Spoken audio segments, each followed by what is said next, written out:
Isa pong senior citizen ang aking nakausap at humiling na sana po ay matulungan siya na pandagdag para po sa pambili ng kanyang gamot. Kasi nga po namamaga ang kanyang paa at ang kanyang tuhod.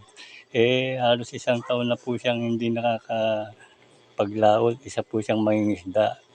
Kaya sana nga matulungan siya.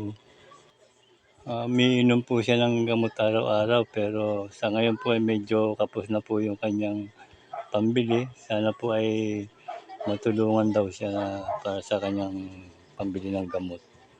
At ayan nga po yung kanyang paa namamaga. Halos hindi na siya makalakad. Ayun po yung mga gamot na kanyang iniinom, yung kanyang bibilin. Pinakita ng kanyang asawa. At malapit po sila sa tabing dagat.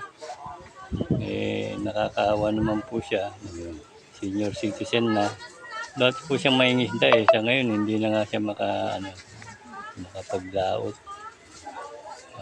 Sana nga makainom siya ng gamot para naman siya makapaglaot at makatulong naman sa kanyang pamilya. Sana nga po ay may mga tumulong.